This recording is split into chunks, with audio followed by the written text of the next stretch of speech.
Irmãos, eu quero que você abra a sua Bíblia comigo, por gentileza, no Evangelho de João, no capítulo de número 6, por favor. João 6, a palavra de Deus está aqui para nós nesta noite. O tema da minha palavra nessa noite é o preço do discipulado. E eu quero que vocês vejam comigo o Evangelho de João, capítulo de número 6, o que a palavra de Deus diz a nós aqui, por gentileza. Quem encontrou, diga: Deus é bom. Aleluia, louvado seja o nome do Senhor. Então, Evangelho de João, capítulo 6, eu quero que vocês vejam comigo o versículo de número 35, e nós vamos dar um passeio por esse capítulo, nesses discursos de Jesus aqui no capítulo de número 6. Olha o que a palavra de Deus diz para nós.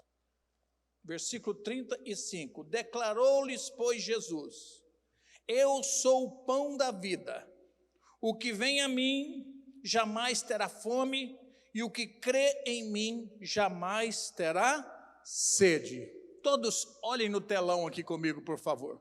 Vamos juntos ler o que está aqui no telão? Declarou-lhes, pois, Jesus: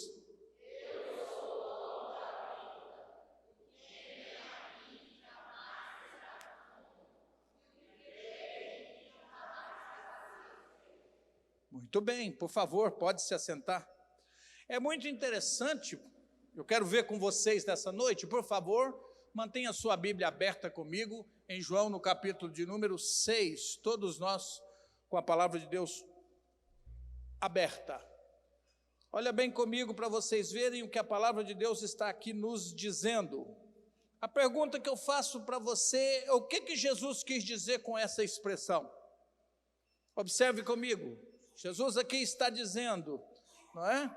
Versículo de número 35, Jesus declara: eu sou o pão da vida. E Jesus está dizendo: aquele que de mim se alimenta, ele vive. Jesus está dizendo que as pessoas deveriam comer dele.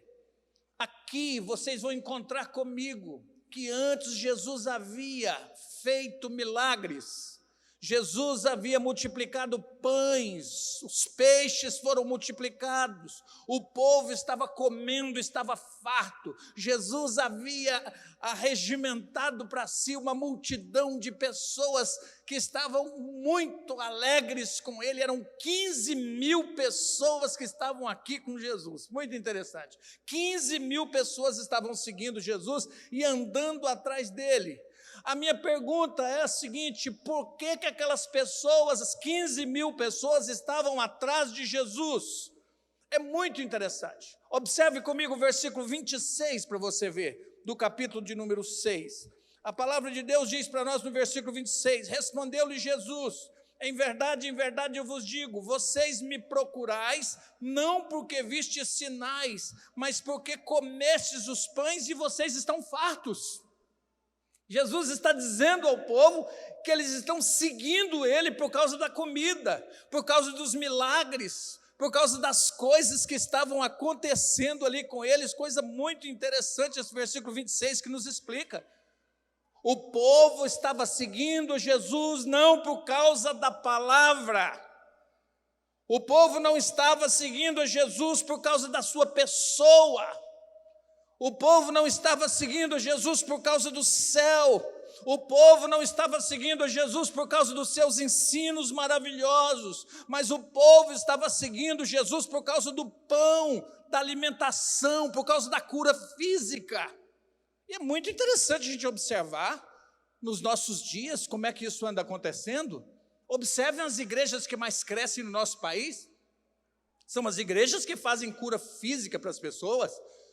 Você pode observar que o marketing é muito alto, muito poderoso em cima daquilo que as pessoas podem receber, podem vir para cá. As pessoas estão desafiando os outros a ter. E quem procura o ter nunca haverá de ser. E aquele que procura o ser até haverá de ter. E Jesus aqui nesse interregno, ele está ensinando ao povo. E esse ensino que Jesus está trazendo para o povo é uma nova forma, uma nova maneira que todos aqueles que se interessam por Jesus devem buscá-lo. E Jesus começa a dizer coisas mais pesadas aqui no capítulo 6. E é muito interessante, eu quero que você observe comigo novamente esse versículo 26 para você ver aí na sua Bíblia. Jesus está dizendo que nós devemos buscá-lo, não pelo que Ele pode fazer por nós, mas pelo que Ele ensina, é pela palavra. A igreja não deve ficar só no Pentecoste, que ela fica só no poder. A igreja deve passar pela reforma protestante, porque ela busca a palavra, e é a palavra que dá estrutura para o crente, a palavra de Deus que é ensinada na Santa Igreja. Então, Jesus aqui, Ele permite ao povo que o povo saiba. E quando Jesus começa a pregar, qual é o resultado? Rejeição, desprezo por Jesus. Eu pergunto por que muitas igrejas têm crescido hoje, por que as pessoas gostam tanto, porque pouca exigência. E quando você exige pouco, as pessoas até casam mais. E o que é que faz as pessoas saírem de um casamento? Por quê? Por que faz alguém, por exemplo, não aceitar o outro por causa da exigência de fidelidade? E a exigência de fidelidade é muito interessante, porque um é do outro e não entra uma terceira pessoa. E Jesus está dizendo o seguinte: aquele que de mim se alimenta, de mim viverá. E Jesus está dizendo aqui, não tem corredentores, gente. Amém, igreja querida? Amém? Dê sinal de vida aí comigo. Amém, glória a Deus. Aleluia. Observe comigo para você ver. Muitas pessoas estão interessadas somente no que Jesus pode dar. Isso é um engano, porque Jesus disse na sua palavra: muitos me dirão naquele dia, Senhor, em teu nome eu fiz maravilhas. E Jesus diz: eu não te conheço, afaste de mim você que pratica a iniquidade. Nós devemos estar interessados nos mandamentos de Jesus e na sua palavra e na obediência. O crente é chamado a obedecer. Olha o versículo 27 comigo para você ver, do capítulo de número 6 do Evangelho de João, por favor, versículo de número 27. Nós, todavia, sabemos de onde este é. Quando, porém, vier o Cristo, me desculpe, gente querida, o meu ventilador aqui está soprando nas minhas páginas, mas não tem problema, vamos dar um jeito. Capítulo 6, versículo de número 27. Trabalhai não pela comida que perece, mas para a que subsiste para a vida eterna, a qual o Filho do Homem vos dará, porque Deus o Pai confirmou com o seu quê? Selo. Observa comigo, esse povo, Jesus está esclarecendo, eles trabalham só pela comida que perece. Quantos de nós fazemos isso, gente? Quantos de nós não entendemos a morte? Quantos de nós não entendemos a dor, não entendemos o sofrimento, não entendemos as angústias da vida? Nós tentamos escapar de todas as formas, e quantas vezes nós não enxergamos Deus no nosso caminho? Parece que Deus não está presente na dor, parece que Deus não está presente nos problemas, nas angústias da vida, nas dívidas, nas contas. Parece que Deus não está presente na nossa vida quando não bate a nossa porta. Você pode ir ao melhor restaurante da cidade, mas no outro dia você vai sentir fome. Você vai ficar com fome e você vai querer comer. O melhor restaurante da cidade vai te dar essa opção, o melhor cardápio, mas no outro dia você vai ter fome. Você pode até ir a uma igreja verdadeira, mas se você não for pelos motivos corretos, você sempre será um crente faminto. Você nunca vai entender as coisas, e a palavra de Deus e a palavra do Senhor está te dizendo, você precisa vir pelas razões certas. Deus está chamando a igreja. Você precisa trabalhar pela comida que prevalece, não é pela comida que perece. Carro é feito de aço e se enferruja. Dinheiro, tudo fica aqui. A palavra de Deus está nos dizendo que um bem maior para nós é preparado. Então Jesus, nessa sequência que ele começa a falar com o povo, se apresentando como a Páscoa, ele é duramente criticado e as pessoas param por ali. E é muito interessante o que acontece aqui, como que Jesus reage a essas críticas do capítulo 6, qual é a ação de Jesus, que é o nosso exemplo, o nosso modelo, a razão do nosso viver. Estamos aprendendo com Jesus. Porque tem pessoas que, se ele não tiver um tanto de like no Instagram, ele fica depressivo. Se alguém não o cumprimentar, ele adoece. E Jesus aqui é duramente criticado. E como que Jesus reage? Em primeiro lugar, eu vou dizer a você, Jesus não se preocupa com quantidade, ele se preocupa com qualidade. E como ele não estava preocupado com quantidade, as pessoas começaram a ir embora e ele ficou muito bem com Deus, porque Jesus tinha comunhão com o Pai, Jesus ia para o seu canto de oração, Jesus sabia da sua vida. Jesus não se preocupava com críticas e nem com os críticos. Jesus se preocupava em pregar a santa e bendita palavra de Deus, e era isso que era a sua grande preocupação. Jesus se interessava por qualidade e não simplesmente por quantidade. E nós, quando importamos com quantidade, nós nos importamos com crítica, porque eu tenho que vender muito, porque senão o meu produto não é bom, e isso não é verdade, isso não significa bem isso. Eu preciso compreender que quando a igreja está com poucas pessoas, é uma igreja fria, uma igreja que não tem o poder do Espírito Santo, uma igreja lotada, pode ser uma igreja simplesmente cheia de gente vazia. E Deus está nos chamando para a realidade. Primeiro passo, Jesus não se preocupava com quantidade. A reação de Jesus primeiro foi essa. A segunda questão de como Jesus reage a essas críticas é que o nosso Senhor e Salvador Jesus Cristo não se preocupava em agradar as pessoas, ele se preocupava em agradar a Deus. Jesus era manso, Jesus era humilde de coração, Jesus cheio do Espírito Santo, mas ele não se ocupou em agradar gente, em agradar pessoas. É muito interessante. O ministério de Jesus não era balançar berço. O ministério do nosso Senhor Jesus Cristo não era balançar bebês, o ministério de Jesus era treinar soldados, era treinar guerreiros, e ele sabia disso, porque quando a igreja se envolve em estar balançando bebês, em estar se envolvendo com a emoção das pessoas, ela não cumpre a missão de Deus aqui neste mundo, que exige pessoas aguerridas, corajosas, envolvidas e alistadas, e não somente visitantes. A palavra de Deus está nos chamando a atenção nesta noite. Jesus trabalhava para amadurecer os crentes e não para entretê-los, como se faz nesse tempo. Há pouco tempo em São Paulo eu soube que uma igreja colocou um ringue e colocou umas luvas de boxe para que as pessoas pudessem assistir lutas.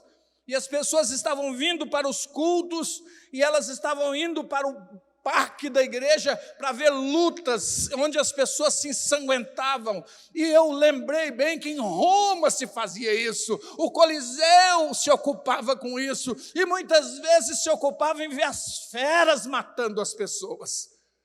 E a igreja de Jesus, ela se ocupa com a verdade. Em primeiro lugar, Jesus não se importava com críticas.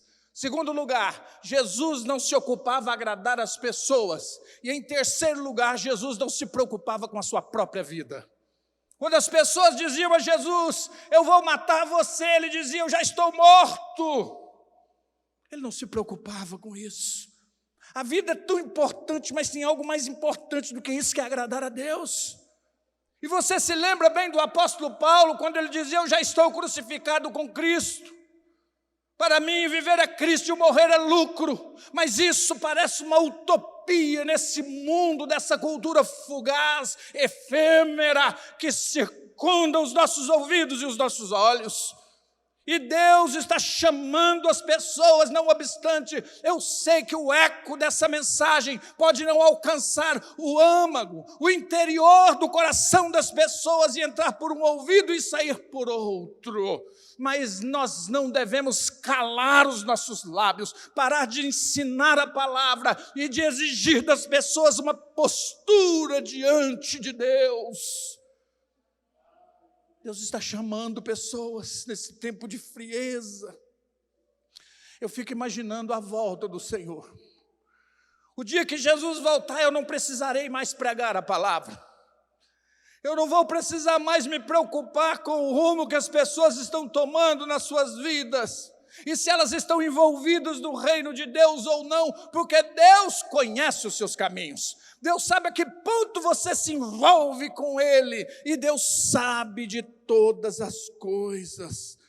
Os fiéis seguidores de Jesus se comportam assim. Venha comigo na palavra de Deus em Gálatas capítulo 2, versículo de número 20, por favor. Gálatas capítulo 2, versículo de número 20. Logo, já não sou eu que vive, mas Cristo vive em mim.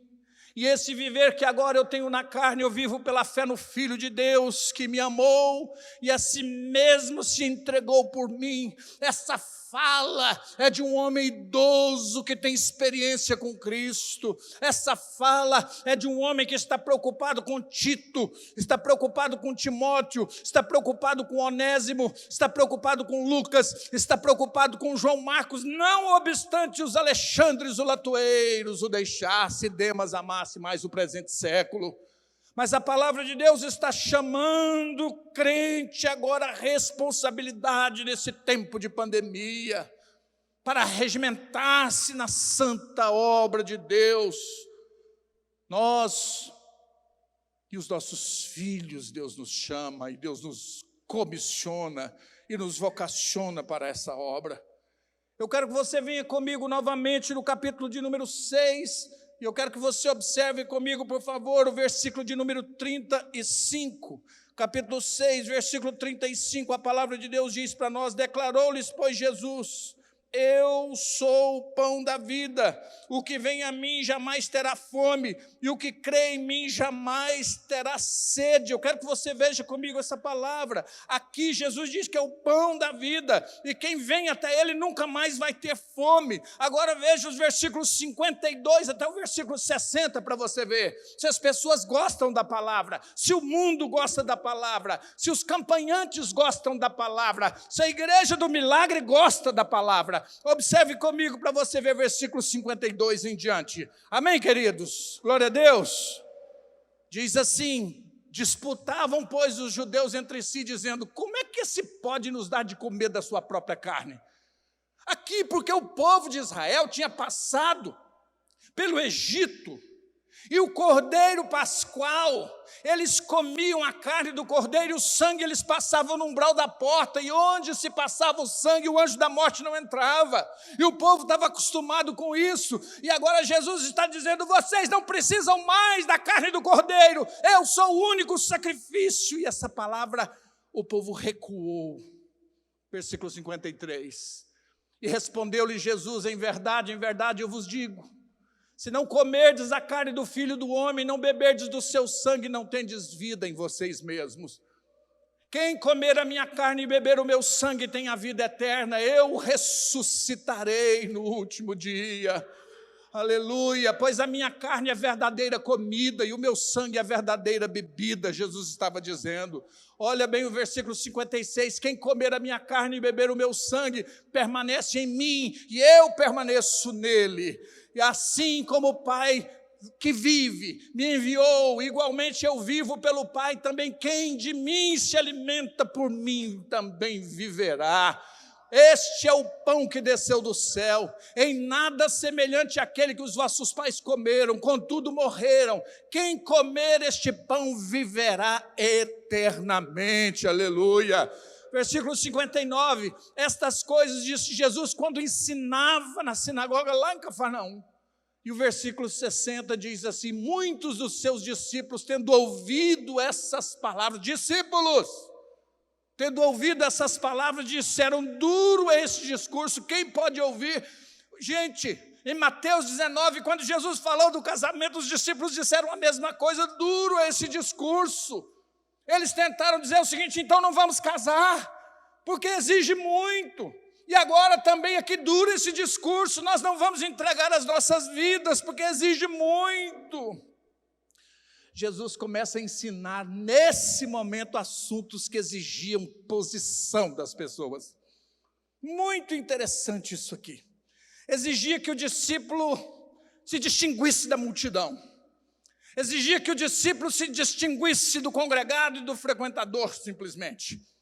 Exigia que o discípulo que vai entrar no céu entendesse que a vida dele é bem diferente. A vida cristã, ela tem dessas coisas. A vida cristã, ela é assim. Ela é dessa forma. Nós começamos com leite, com papinha no discipulado. Mas é muito interessante que nós precisamos crescer. Nós precisamos ingerir alimentos sólidos, nós precisamos de carne, nós precisamos da palavra, nós precisamos da oração mais aguerrida, nós precisamos de ver os demônios saírem, nós precisamos de ver a obra acontecer. O discipulado, ele começa com papinha, mas nós terminamos todos com alimento sólido e com carne para os nossos irmãos. É assim que a igreja deve ser. É muito interessante. Quantos obreiros não querem se envolver com a obra de Deus, mas estão envolvidos com a própria vida? E nós chegamos a um ponto terrível no mundo. Não adianta falar. São só palavras.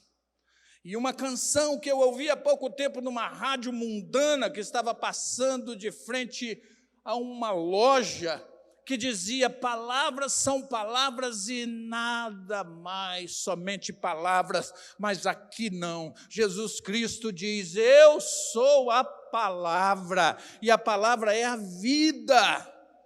Você já imaginou se a gente começasse o discipulado com alimento sólido? Você já imaginou se Jesus tivesse começado o ministério dele trazendo essas exigências? Ninguém fica. É muito interessante isso. Os falsos seguidores não aceitaram as novas doutrinas de Jesus. Eles rejeitaram as doutrinas de Jesus. Jesus lembrou que a Páscoa era Ele. Ele era o Cordeiro Pascual. Jesus Cristo disse: eu estou substituindo essa Páscoa. Eu sou a verdadeira Páscoa agora. O meu sangue e a minha carne matará a fome e matará a sede de vocês. E o que significa isso? Vamos para o versículo 35 do capítulo 6, por favor. Abra sua Bíblia comigo e veja. O que significa beber o sangue de Jesus e comer a carne de Jesus? A carne de Jesus significa a salvação. A salvação que a traça não come, a ferrugem não corrói, os ladrões não escavam e não roubam. A salvação que Satanás não toma posse dela. A salvação que Jesus livra o crente do inferno. Todo aquele que conhece Jesus e sabe o que Jesus fez na cruz do Calvário. Amém, gente querida? Queridos, por favor, não se ocupe com outra coisa a não ser com a palavra nessa noite. Por favor. Essa mensagem, esses dias eu tenho pensado muito nessas coisas. E eu sinto quantas vezes isso pode ser coisa só da minha cabeça, que o meu tempo aqui no mundo, eu não sei, penso às vezes que ele está curto. E eu preciso pregar a palavra. Eu não tenho tempo para agradar a gente. Eu tenho tempo para anunciar a palavra de Deus, e todos aqueles que quiserem pregar a palavra, que venham comigo, que ouça essa palavra, que pega ela e guarda dentro do seu coração. Todo aquele que conhece o que Jesus fez na cruz do Calvário, esse é salvo. Aquele que vive por Jesus, que anda com o nosso Senhor e Salvador Jesus Cristo. E beber o sangue de Jesus, o que significa? Venha comigo em 1 João capítulo 1, versículo de número 7. Beber o sangue de Jesus Cristo significa, meus irmãos, que nós somos uma nova criatura. Significa que nós somos santificados, lavados, os nossos pecados foram perdoados, a cédula de dívida que consistia contra nós foi rasgada na cruz do Calvário. E o crente tem que viver por esta fé, segurar mesmo nas mãos de Jesus e dizer: eu tomo posição junto contigo, Jesus de Nazaré. É muito interessante, olha bem o que a palavra de Deus diz para nós. Se, porém, andarmos na luz, como Ele na luz está, mantenhamos comunhão uns com os outros, e o sangue do nosso Senhor Jesus Cristo, seu único Filho, nos purifica de todo o pecado. Mas não é isso que nós vamos fazer hoje à noite. Nós estamos perdendo a noção da Santa Ceia. A ceia está virando um culto emocional. onde o crente precisa de boa música e de entretenimento, e Jesus está dizendo: o discípulo precisa de carne, e Jesus está dizendo: vocês estão diante da minha ceia. Os judeus queriam Messias, gente.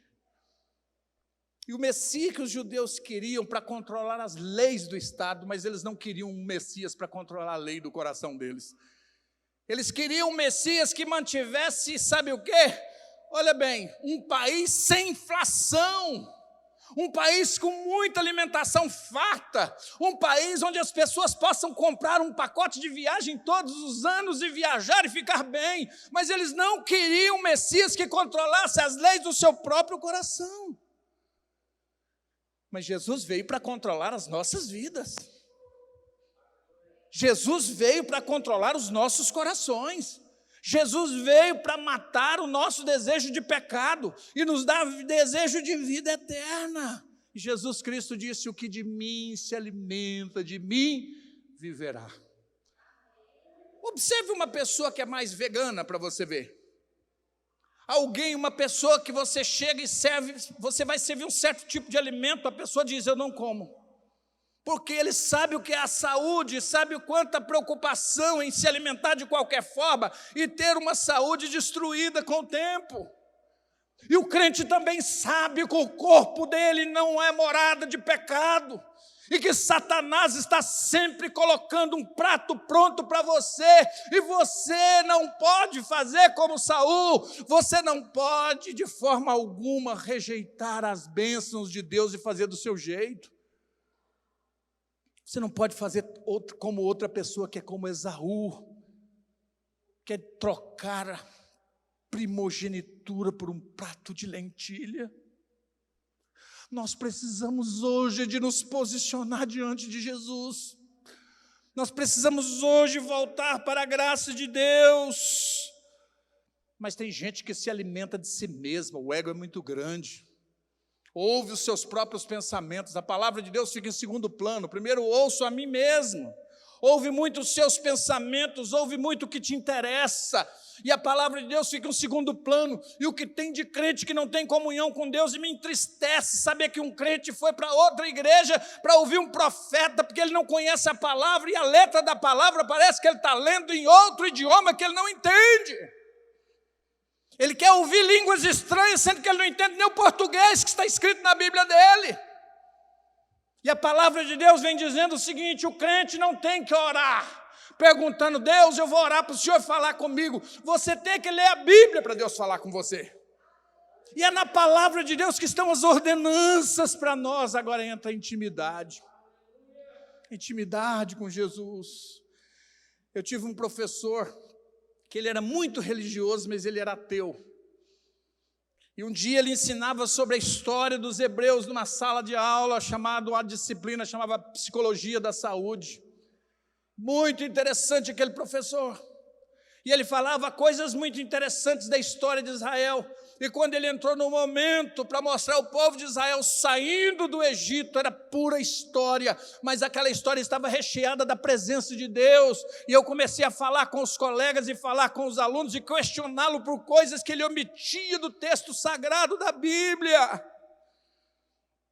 Você precisa se alimentar de Cristo, precisa se alimentar da palavra, precisa se alimentar da Santa Ceia, precisa se alimentar da igreja, porque tem duas coisas aqui que nós não podemos esquecer de forma alguma.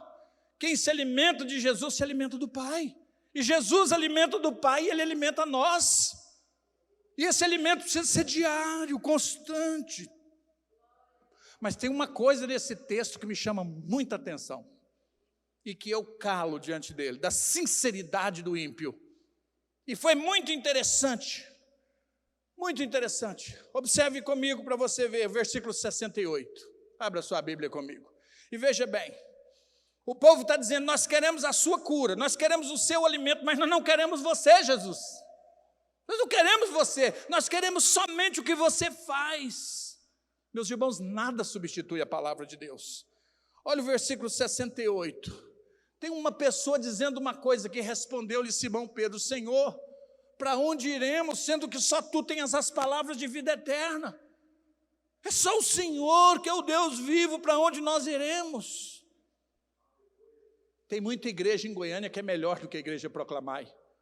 Tem muitos pastores em Goiânia que são melhores do que o pastor Natanael, não tenho dúvida disso. Mas não tem nenhuma igreja em Goiânia que tenha uma mensagem melhor do que a nossa, porque nós pregamos a Cristo e a esse crucificado, meus irmãos queridos. E essa palavra nós não abrimos mão dela de forma alguma. O melhor da nossa igreja é a nossa sinceridade na pregação, é a vida que nós não abrimos mão de que Jesus vem, é uma igreja cristocêntrica, uma igreja apegada à palavra de Deus e custe o que custar. Nós queremos voltar a nossa atenção para a santa e bendita palavra de Deus, porque Jesus é o nosso único, excelso Senhor e Salvador. Agora, você pode até pensar que está rejeitando a igreja, vivendo de qualquer jeito. Mas você está rejeitando é Jesus. Você que não se envolve, meu irmão. Você não se envolve, você está de fora. Jesus está te chamando para dentro. Jesus está te chamando para a missão, porque Jesus está regimentando as pessoas. Você não é um bebê, você precisa da palavra de Deus, e eu quero com vocês agora ver o versículo 61 até o versículo 66 do capítulo 6. Vamos comigo, por favor.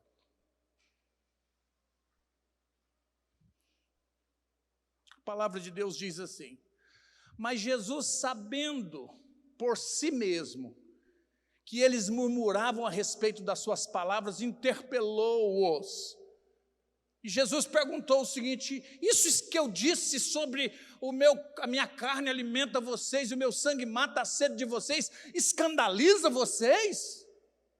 E o versículo seguinte diz: que será, pois, se virdes o Filho do Homem subir para o lugar onde primeiro estava?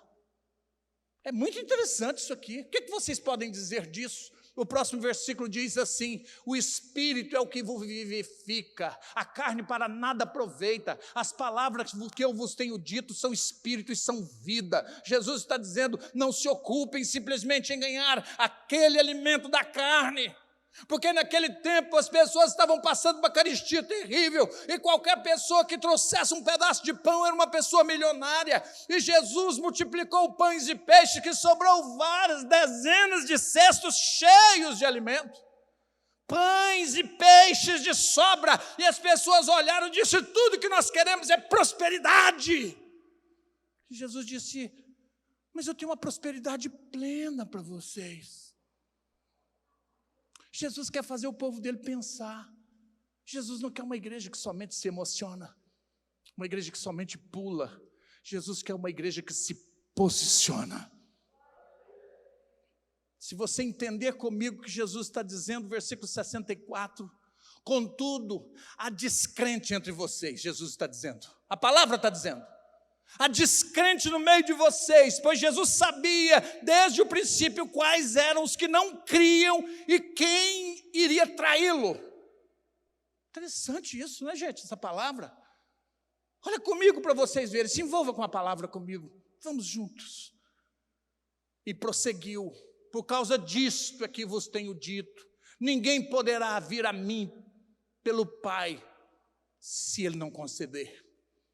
Somente pode vir se passar pelo Calvário, se nascer de novo, se entregar a vida, se houver morte, porque a vida cristã começa com morte. Primeiro a gente morre, depois a gente vive. Não tem cruz de veludo, não tem como viver o evangelho se não houver uma entrega total. Não tem como de viver mundo e viver a vida cristã. É enganação, igreja querida. É muito interessante isso aqui. Versículo 65, Jesus está dizendo isso. E o 66, ele diz assim: à vista disso, olha bem, muitos dos seus discípulos o abandonaram e já não andavam mais com ele. Vergonha dele. Quantas vezes eu fui abandonado pregando o evangelho na igreja Proclamai? E o que eu fiz neste lugar foi anunciar a Cristo e a esse crucificado. Quantas pessoas, quando se prega a verdade, você é amado por poucos e abandonado por muitos. Quando se prega a palavra de Deus viva, santa e verdadeira, por que que essas 15 mil pessoas abandonaram Jesus no início do capítulo 6, que estavam lá com ele, dando vivas e bajulando e elogiando a Jesus? Nós encontramos em João, no capítulo 3, um homem que chega para Jesus e diz: o Senhor é de Deus, porque ninguém pode fazer essas coisas maravilhosas que o Senhor faz se não for de Deus. E Jesus diz assim: ei, amigo, você precisa nascer de novo da água e do Espírito se você quiser ver o reino de Deus.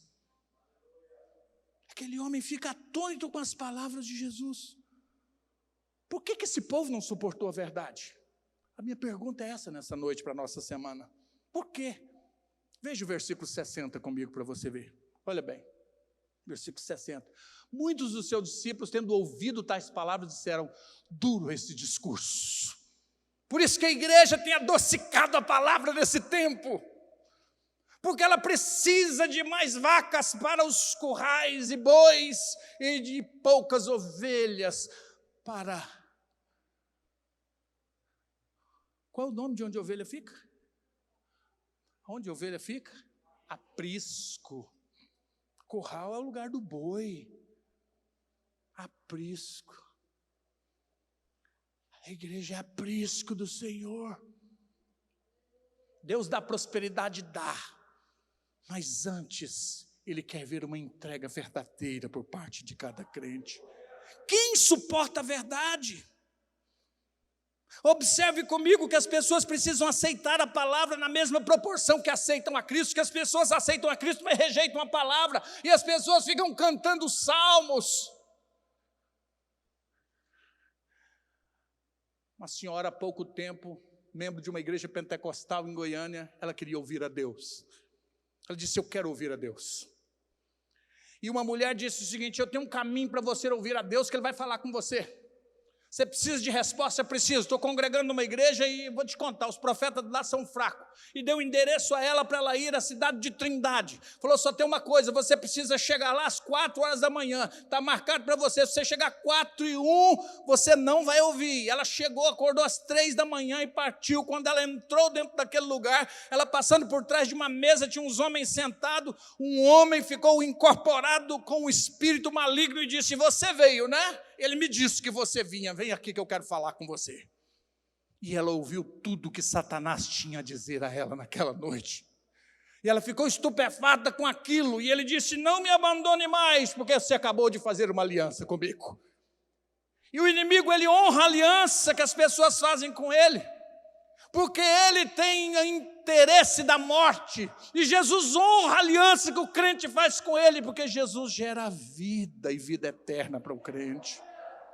Jesus e a palavra e Jesus. Amem a palavra. Irmãos, não fique sem ler a palavra. Todo dia o crente precisa ler a palavra não é brincadeira. A Adriana fazendo aqui a festa das mães, e ela me chamou um dia para ir a Campinas com ela. E quando eu entrei num lugar para ela comprar umas coisas lá, essas rosinhas, que ela, não sei o que ela estava comprando, eu vi uma Bíblia. E a Bíblia estava do lado do caixa da mulher. E tanto do entretenimento daquela loja, eu entrei e fui para perto daquela Bíblia. Aquela Bíblia tinha tantas folhas amassadas. Aquela Bíblia estava tão feia que eu comecei folha por folha, enquanto a minha esposa olhava os aviamentos lá, a consertar folha por folha. E a mulher chegou para mim e disse: senhor, pois não? Eu disse: eu estou no bem mais precioso que você tem na loja, que é a palavra de Deus. Você observa ela, como ela está feia e mal cuidada. E comecei a desdobrar cada folha da palavra, porque o amor pela palavra.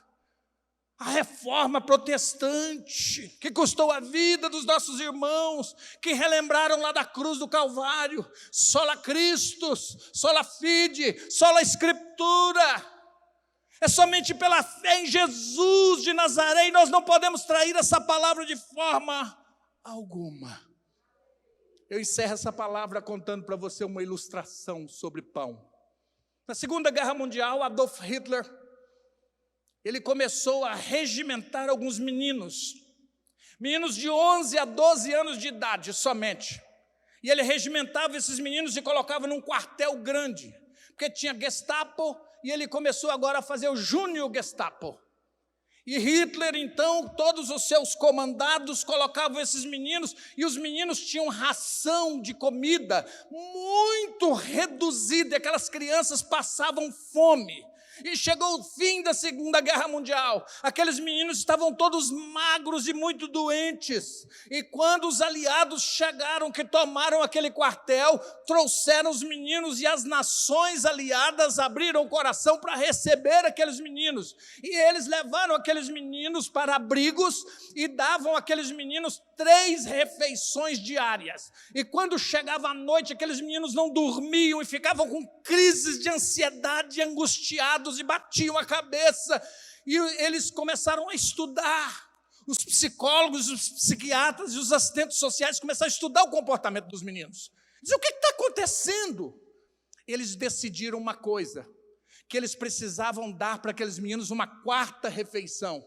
À noite eles davam uma 4ª refeição, e aqueles estudiosos pegavam um pão e entregavam para o menino. E ele pegava o pão e não comia, e guardava aqui com ele, e deitava na sua cama, cobria e dormia a noite toda, porque o medo deles é que não tivesse pão no outro dia. E Jesus está dizendo nessa palavra para nós, quem de mim se alimenta, de mim viverá, quem come da minha carne nunca terá fome. E eu vou dizer a você, muitos dos nossos irmãos estão com fome porque não têm certeza da salvação. E Jesus está nos chamando. Louvor, me dê, por favor, apoio aqui. Jesus está nos chamando para a palavra, está nos chamando para a mesa, está nos chamando de volta à comunhão. Aqueles crentes que não tinham medo de ir para o Coliseu, mas esses abandonaram Jesus porque não tinha pão, mas o pão feito de trigo. E Jesus diz, eu sou o pão da vida. Fique de pé comigo, por gentileza.